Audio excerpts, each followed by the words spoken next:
नमस्कार दोस्तों।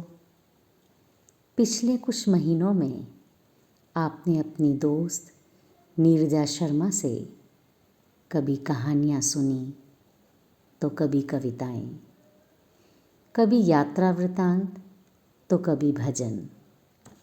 इसी कड़ी में जो संस्मरण आज मैं आपको सुना रही हूँ वो मेरे बचपन की यादों से जुड़ा है।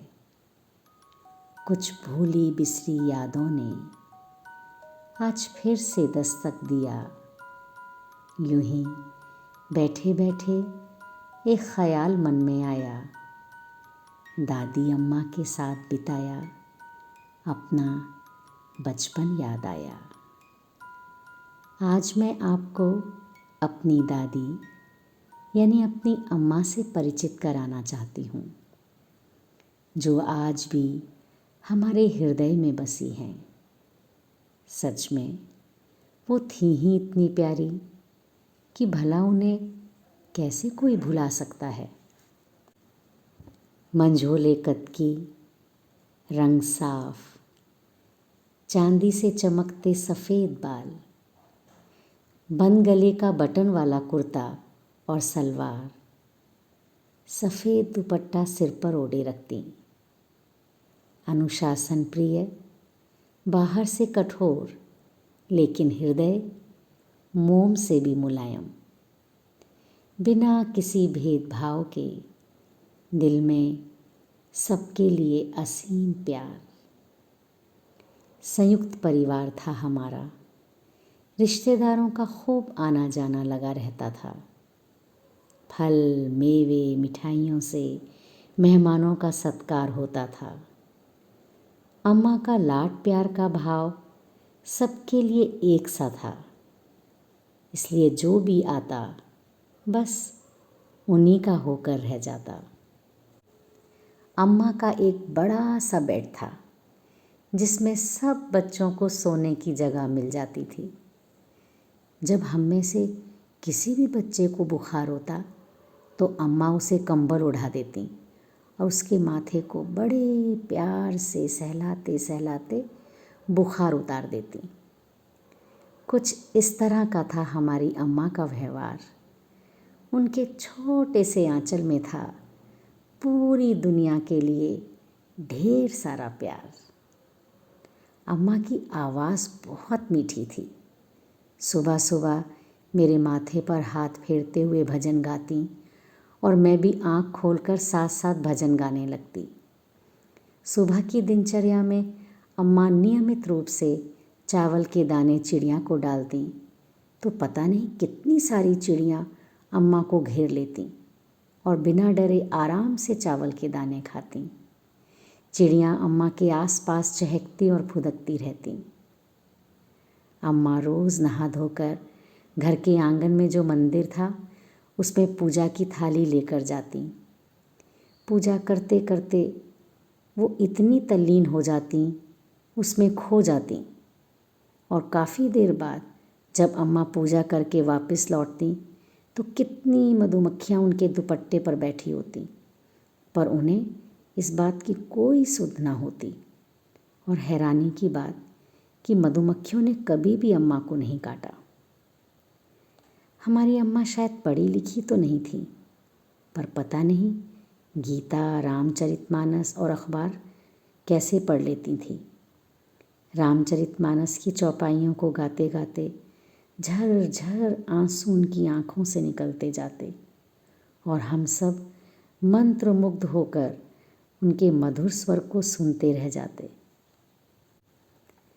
अम्मा तीज त्योहार के अवसर पर घर में बनने वाले खीर, पूरी, पकवान आदि को ब्लॉक के लगभग सभी घरों में बड़े प्यार से भिजवाती। अम्मा को अरबी के पत्तों के पतोड़ू यानी पकौड़े बहुत पसंद थे। वो पतोड़ू खुद भी बड़े शौक़ से खाती और साथ में औरों को भी खूब खिलाती। महीने में 1 या 2 बार जब चूड़ियाँ बेचने वाला बड़े से कपड़े के गट्ठर में कांच की रंग बिरंगी चूड़ियाँ लेकर आता तो अम्मा ब्लॉक की सभी लड़कियों और औरतों को बड़े चाव से चूड़ियाँ पहनवाती, जबकि अम्मा को खुद कभी भी साज श्रृंगार करते नहीं देखा। जो अमरूद अंदर से लाल रंग के होते हैं ना, वो अम्मा को बहुत पसंद थे। ऐसे अमरूद अम्मा खरीद कर खुद भी बड़े शौक़ से खाती और ब्लॉक के सभी बच्चों को भी खिलाती।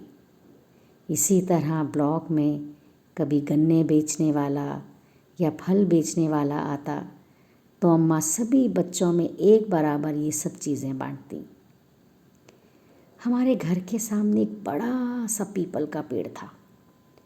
सावन का महीना आते ही अम्मा खूब मोटी मजबूत रस्सी मंगवाती और पीपल की मोटी डाली पर झूला डलवाती।